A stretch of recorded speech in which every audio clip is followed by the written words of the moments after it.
Let's roll, nerds. You said 16? Yes. Good morning, Mr. McLean.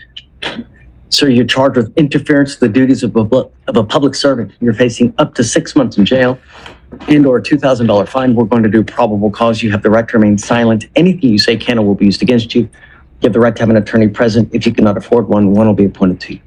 Yes, sir.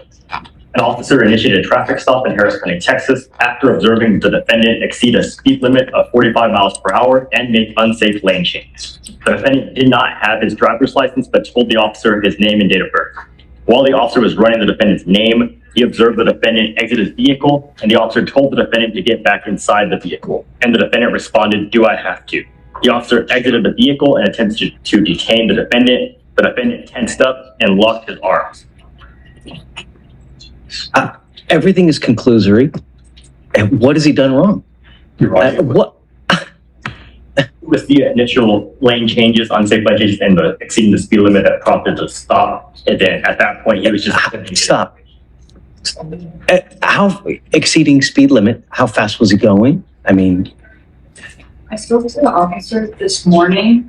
He told me that he was pacing the defendant at 54 miles per hour. Okay, in a what? I'm sorry? In a what? I mean, if it's on 610, he's fine, right? And then he's interference duties. What is he interfering with?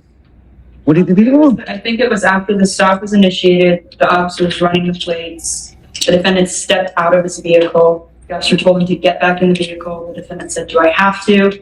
The officer told me that. And that's the basis of arrest?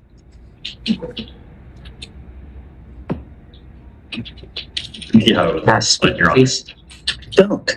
Are you losing? No, sir. Okay.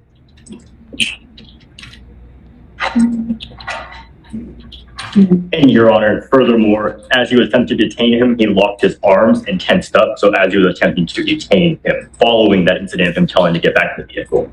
And it was that. That's the basis for arrest. It was just a temporary detention. He was just attempting to detain him while he was trying to investigate. What started as a routine traffic stop quickly turned into a courtroom debate over whether a crime had actually been committed.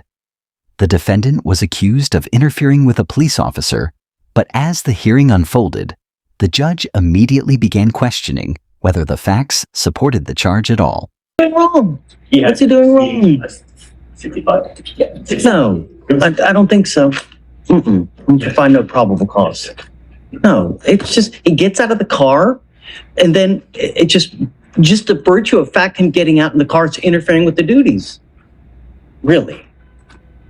No, just when you get into, just be careful out there, man. Life is hard as it is. When you get into, you gotta be careful, man. People always have to get you. Be nice. It's not hard. Things will go well for you. Look, I got it. I'm with you, okay? Just hang tight with me for a second, okay? All right. As the prosecutor outlined the case, the judge kept asking one simple question. What law had actually been broken? The allegations centered on the defendant stepping out of his vehicle and briefly resisting detention. But the judge wasn't convinced those actions alone amounted to interference. After reviewing the facts, the court found there wasn't enough evidence to establish probable cause for the charge.